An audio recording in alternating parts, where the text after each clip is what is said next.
Hello guys, तो आज है डे 6 आईआईटी गेट और जेम सीयूटी क्वेश्चंस का। ठीक है, तो चलिए हम लोग पहला क्वेश्चन से स्टार्ट करते हैं, जो कि आईआईटी जेम 2022 क्वेश्चन नंबर 36 है। ठीक, डिमांड फंक्शंस और सप्लाई फंक्शंस आपको दिया हुआ है, क्यू डी और क्यू एस। ठीक, वेर आई इज इनकम, ये आपका इनकम है, ये आपका एडवर्टाइजमेंट एक्सपेंसेस है, पी एक्स तो प्राइसेस है, सब जानते हैं। ठीक है, तो इनकम और एडवर्टाइजमेंट एक्सपेंसेस जो है एक्सोजिनस फैक्टर है। ठीक है, एक्सोजिनस फैक्टर है जो कि इफेक्ट करता है क्वांटिटी डिमांड को और क्वांटिटी सप्लाइड को। ठीक है, और एडिशनल इंफॉर्मेशन दे रखी है कि del F by del P X. ठीक है, मतलब एफ कौन सा फंक्शन है, डिमांड का, क्वांटिटी डिमांड का जो फंक्शन है। ठीक है, तो del F by del P X less than zero. ठीक है, जाहिर सी बात है कि जब प्राइसेस बढ़ेगा तो डिमांड बढ़े घटेगा, नेगेटिवली रिलेटेड। ठीक है, और सप्लाइड जो है प्राइसेस के साथ पॉजिटिवली रिलेटेड होता है। हम लोग सब जानते हैं कि प्राइसेस अगर बढ़ेंगे तो सप्लायर जो भी वो सप्लाई ज़्यादा से ज़्यादा सप्लाई करेंगे। ठीक, but del F by del I and del G by del A में हैव एनी साइन, कुछ भी साइन हो सकता है। ठीक है, एडवर्टाइजमेंट एक्सपेंसेस और इनकम। ठीक है, इनकम का डिमांड के साथ और एडवर्टाइजमेंट का सप्लाइड के साथ कुछ भी साइन हो सकता है। ठीक, जो क्वेश्चन में इंफॉर्मेशन दे रखी है। Consider that there exist an equilibrium Q D Q S is equal to Q. और हम लोग जानते हैं कि इक्विलिब्रियम सिचुएशन क्या होता है, quantity demand is equal to quantity supplied, that is equilibrium point. ठीक है, ऑफ एनी इकोनॉमी। आपको पूछ रखा है कि which of the following is are correct, कौन सा इसमें से करेक्ट है। ओके, तो चलिए इस क्वेश्चन को हम लोग देखते हैं। ठीक, हम लोग जानते हैं कि इक्विलिब्रियम पॉइंट पे क्या होता है कि quantity demand equal to quantity supplied. Quantity demand मेरा कौन सा फंक्शंस था, एफ ऑफ ए वाला P X income is equal to, और सप्लाइड में क्या जी वाला था, जी ऑफ पी एक्स और एडवर्टाइजमेंट ए वाला हम जस्ट यही चीज़ को वहाँ पे लिख रहे हैं। ए मेरा हो गया सप्लाई। ठीक, ए मेरा हो गया सप्लाइड और ए वाला मेरा हो गया डिमांड। ठीक है, तो जस्ट हम वही चीज़ यहाँ पे लिख रहे हैं। ओके, पेन वाइट कर लेते हैं ताकि, ठीक, यही चीज़ हम यहाँ पे लिख रहे हैं। और इसके बाद जो है हम लोगों ने जस्ट एक फॉर्मूला को अप्लाइड किया, दैट इज यूलर्स थ्योरम। ठीक है, यूलर्स थ्योरम हम लोग सब जानते हैं कि अगर कोई फंक्शन अगर हो, लाइक कि एफ ऑफ एक्स वाई, तो हम लोग उसको ऐसे लिखते हैं कि del F by del X into D X plus del F by del Y into D Y is equal to K of F. K is a homogeneous degree. ठीक है, के इज कॉल्ड डिग्री। ठीक है, तो ये एक Euler's theorem का एक फार्मूला होता है। ठीक है, तो हम लोगों ने जस्ट यहाँ पे वही चीज़ को अप्लाइड किया है। ये मेरा डिमांड था, ये मेरा सप्लाइड फंक्शन है। ठीक है, तो और हम लोगों ने इसको इस फॉर्मेट में लिख सकते हैं इसको, del F by del P X. यहाँ पे दो है, एक P X prices of X I और पी एक्स और ए। ठीक है, तो जस्ट हम लोगों ने दो टर्म्स में इसी फॉर्मूला पे जो है इसको बांट दिया। तो del F by del P X into D P X plus del F by del I into D I is equal to, ठीक है, सप्लाइड को same del G by del P X into D P X plus del G by del A into D A. ठीक है, it comes from Euler's theorem. Okay, Euler's theorem से ही आता है। ठीक, तो गाइस इसको देखते हैं, इरेज कर लेते हैं। ठीक है, तो यूलर्स थ्योरम आपको पता होना चाहिए कि यूलर्स थ्योरम है क्या। ओके, तो जस्ट उसके बाद हम लोगों ने इसको क्या किया, रीअरेंज किया। ठीक है, फिर रीअरेंज करके D P X by D ए के फॉर्मेट में आएगा। ठीक है, फिर आपको आंसर में जो है वही दे रखी है कि D P X by D E की वैल्यूज़ क्या है। ठीक है, तो चलिए इसको एक बार देखते हैं। ठीक है, तो मेरे पास क्या था कि F F of P X I is equal to, ये मेरा डिमांड हो गया और सप्लाई क्या था, जी ऑफ पी एक्स और एडवर्टाइजमेंट के साथ था। तो हम लोग यूलर्स थ्योरम के फॉर्मूला पे जस्ट इसको तोड़े, तो del F by del P X into D P X plus del F by del I into D I, ठीक है, इज इक्वल टू अब सप्लाइड को ही जो है सेम उसी तरह से तोड़ो, del G by del P X into D P X plus del G by del A into D A, लिख सकते हैं फ्रॉम यूलर्स थ्योरम। ठीक है, तो जस्ट यहाँ पे भी जो है डी पी एक्स, यहाँ पे भी डी पी एक्स, यहाँ पे भी डी पी एक्स, तो डी पी एक्स को जस्ट हम लोग ने एक साइड लेके आया। ठीक है, तो डी पी एक्स इसको ऐसे लिख सकते हैं, del F by del P X minus del G by del P X.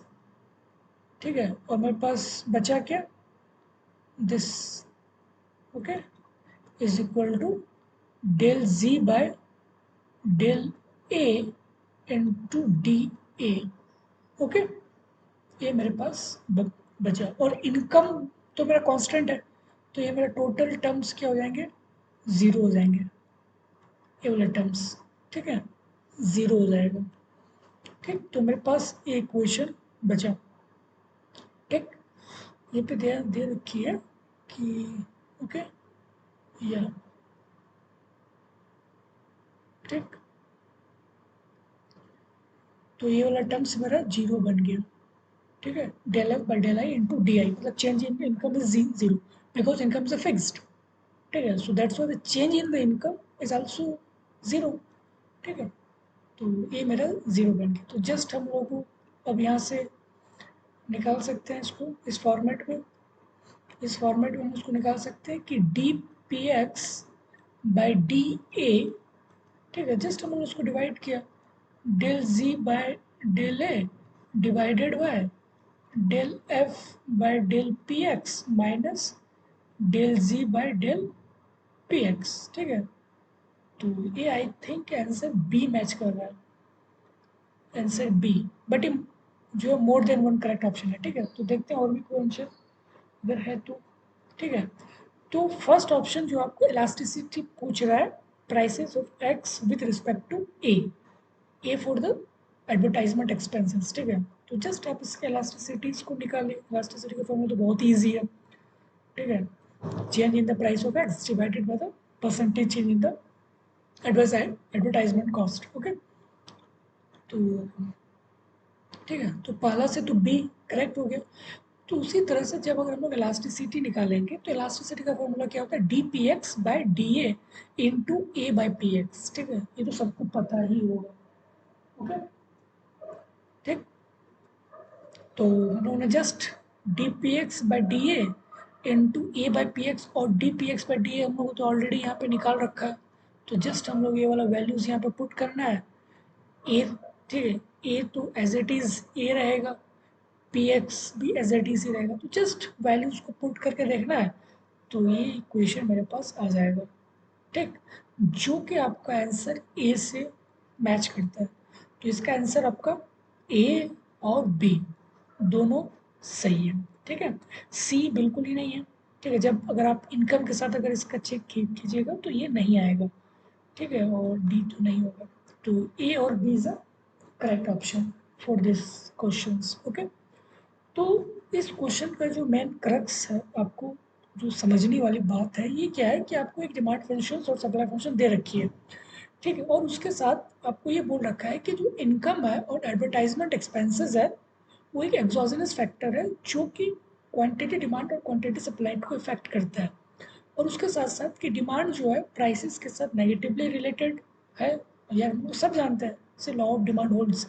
और सप्लाई जो है पॉजिटिवली रिलेटेड है प्राइसेस के साथ। और del F by del del F by del I and del G by del A जो है, ये मेरा डिमांड एफ क्या है, डिमांड जी क्या है, सप्लाइड।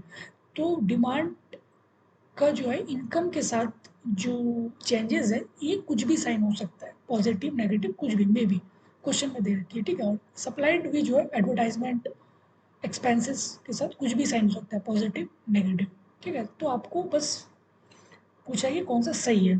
तो हम लोग जानते हैं कि, और यहाँ पे दे रखी है इस पॉइंट पे कि quantity demand equal to quantity supplied, और हम लोगों ने जस्ट इसी पे ये वाला वैल्यू को जस्ट हम लोगों ने यहाँ पे पुट किया, ये दोनों को, ठीक है, दोनों को पुट किया। और एक कॉन्सेप्ट हम लोगों को यहाँ पे समझने वाली है, that is called Euler's theorem, ठीक है। तो यूलर्स थ्योरम हम लोगों ने जस्ट पुट किया, और फिर दूसरा हम लोगों ने क्या किया, रीअरेंज कर दिया इसको, ठीक है। फिर रीअरेंज करके जो कि आंसर बी मैच हो रहा था, ठीक है। और जस्ट हम लोगों ने इस फॉर्मेट में ले ला रखा था, del P X by del D L, sorry D L, ठीक है। और हम लोगों को पूछ रखा है इलास्टिसिटी, तो जस्ट हम लोगों ने इलास्टिसिटी वाले फॉर्मूला पे हम लोगों ने पुट कर दिया ये वाला, del P X divided by del A into A by P X, ठीक है। तो जस्ट हम लोगों ने इस फॉर्मूला पे, और ये तो हम लोगों ने ऑलरेडी निकाल रखा है, ठीक है। जस्ट हम लोगों ने इसको सॉल्व किया, रीअरेंज किया, और जो कि आंसर ए के साथ मैच कर रखा, ठीक। आई होप गाइस कि इसमें कोई डाउट नहीं होना चाहिए बिल्कुल भी। बस दो कॉन्सेप्ट आपको यहाँ पे अप्लाइड करना है, एक यूलर्स थ्योरम रीअरेंज करना है, और तीसरा जो है आपको इलास्टिसिटी। बस तीन कॉन्सेप्ट इस क्वेश्चन के बिहाइंड है, ठीक। चलिए नेक्स्ट क्वेश्चन करते हैं। GATE 2021 question number 38। Long run cost functions of all identical firms in a perfectly competitive industries is given by cost is equal to 25q minus 3q square plus 1.5 q cube, ठीक है। आपको cost function दे रखी है identical firms का long run, ठीक है, long run cost functions competitive firms का, ठीक है। और डिमांड फंक्शंस आपको दे रखी है, that is p is equal to 2500 minus 0.25 Q. आपको पूछ रखा है कि इस कॉस्ट पे और इस डिमांड पे कितने number of firms of industries जो है ऑपरेट हो सकती है एट इक्विलिब्रियम पोजीशन पे, ठीक है। Number of firms in the industries at equilibrium, equilibrium, ठीक है। क्वेश्चन समझ में आ गया, तो चलिए अब इसके आंसर्स देखते हैं, ओके। तो गाइस कॉस्ट फंक्शंस हमें क्या दे रखी है, 25q 25q minus 3q square plus 1.5 Q cube, ठीक है, ये हमें दे रखी है। और एक बात आपको यहाँ पे समझने वाली है कि लॉन्ग रन, कोई भी कंपेटिटिव फर्म्स लॉन्ग रन में जो है उसका कॉस्ट फंक्शंस कब मिनिमाइज होगा, किस किस कंडीशन में, ठीक है। तो L A C long run average cost को वो मिनिमाइज करेगा, ठीक है। इन लॉन्ग रन में कॉम्पिटिटिव फर्म्स जो है अपने अपने लॉन्ग रन एवरेज कॉस्ट को मिनिमाइज करता है, ठीक है, जो कि बहुत इंपॉर्टेंट कॉन्सेप्ट है, ठीक। लॉन्ग रन एवरेज कॉस्ट को मिनिमाइज करता है इन ए लॉन्ग रन, ठीक। और आपको प्राइसेस दे रखी है, प्राइस, ठीक है। तो जस्ट इसका ये मेरा टोटल कॉस्ट है, ठीक है। तो अगर मैं इसके एवरेज कॉस्ट निकालूंगा, long run average cost that is divided by Q, ठीक है। ए सी इक्वल टू क्या होता है, T C bye Q.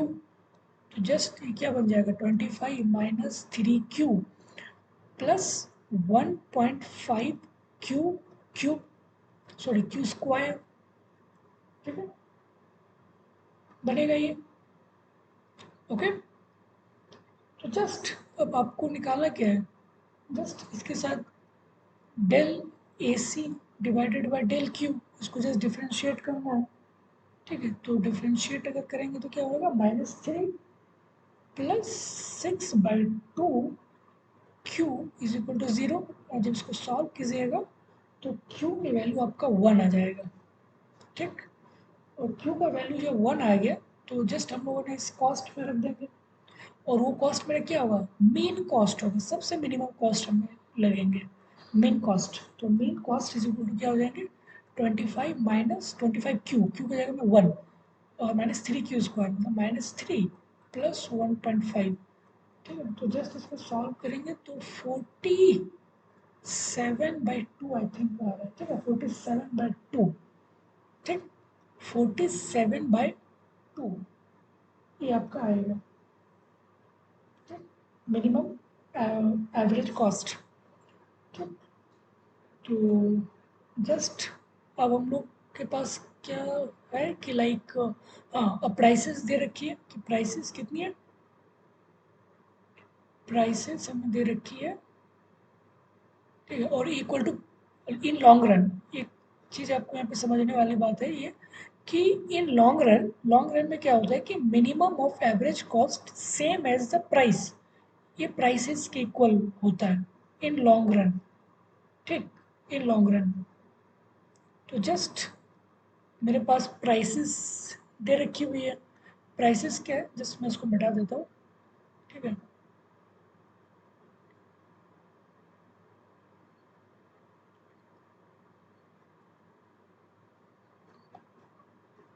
Okay. ठीक है, तो लॉन्ग रन में क्या होता है कि min of long run average cost is equal to the price. Okay, that is the equilibrium point for any firms. ठीक है, okay, for the competitive firms. तो जस्ट आपको जो है इसको इक्वल करके वैल्यूज को निकालना है, और इस क्वेश्चन में कुछ खास है नहीं। ओके, तो चलिए इसको एक बार अच्छे से सॉल्व कर लेते हैं।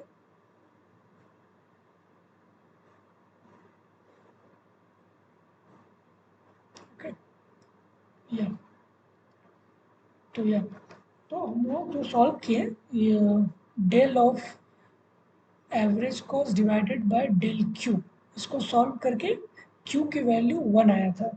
ठीक, और हम लोगों ने ये भी जो कॉन्सेप्ट जो हम लोगों ने अभी जो सीखा कि लॉन्ग रन में मीन ऑफ एसी या फिर long run average cost is equal to prices का होता है। ठीक, और प्राइसेस दे रखी है कि पी इज इक्वल टू क्या है, क्वेश्चन में दे रखा है कि price is equal to 2500 minus Q by 4, और इसका तो वैल्यू हमें पता है। ठीक है, दैट इज 47/2।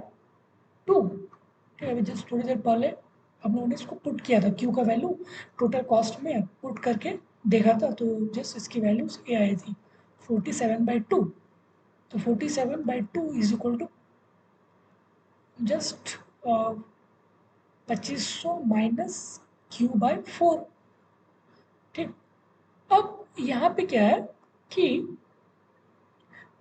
आपको पूछ रहा है कि कितने नंबर ऑफ फर्म्स ऑपरेट हो रहा है, कितने number of firms in the industries at the equilibrium. ठीक है, एट द इक्विलिब्रियम, तो सपोज करो कि एन फर्म्स है। ठीक है, एन फर्म्स है, एन क्यू के जगह में सपोज करो एन फर्म्स है, तो जस्ट हम लोग यहाँ से एन का वैल्यू जरूर निकालो। तो जस्ट इसको सॉल्व कीजिएगा, ये 47 है, 47/2। ठीक है, ये कहाँ से आया, ये वाला जो है ना क्यू इज इक्वल टू 1, अब ये 1 हम लोगों ने पुट किया था, ये टोटल कॉस्ट जो मैंने क्वेश्चन में दिया हुआ था उसको पुट किए थे, तो हमको वहाँ से मिनिमम कॉस्ट हमें मिली थी, एवरेज कॉस्ट। ठीक है, minimum average cost, sorry minimum average इस वाले पे, ये क्यू इज इक्वल टू 1 जो है ना LAC। ठीक है, इस वाले पे हम लोगों ने पुटअप किया था, तो हमें 47/2 मिली। और जस्ट जो है अब हम लोग यहाँ पे इसकी वैल्यूज़ को निकाल लेना है, एन की वैल्यूज़ को। ठीक, एन, तो यहाँ से एन का जो वैल्यूज़ आएंगे वो आएंगे आपको 9906। ठीक है, ये वैल्यूज़ आपके आएंगे। तो आपका करेक्ट आंसर जो होंगे इन इंटीजर्स फॉर्मेट में देना है, दैट इज 9, एक second, 9906 is the correct answer. ठीक है, तो इस क्वेश्चन में गाइज एक जो कॉन्सेप्ट छुपा हुआ था इस क्वेश्चन में कि इन लॉन्ग रन इक्विलिब्रियम क्या होता है कि मीन ऑफ एवरेज कॉस्ट या फिर long run average cost is equal to price, that is the equilibrium situation. Okay, equilibrium situation. Okay, ठीक। और दूसरी पॉइंट हम लोगों ने क्या देखा कि यहाँ पे पूछ रखा है कि नंबर ऑफ फर्म्स क्या है, तो हम लोगों ने जस्ट क्यू को रिप्लेस्ड किया एन नंबर ऑफ फर्म्स में, ठीक है, एन नंबर ऑफ फर्म्स में। ओके, तो जस्ट, और एन का वैल्यू जो है 9906 आया था, ठीक है। आई होप गाइस कि इस क्वेश्चंस में आपको डाउट नहीं होना चाहिए बिल्कुल भी, ठीक। तो जस्ट हम लोगों ने इसको पुट किया। Okay, okay guys, thank you.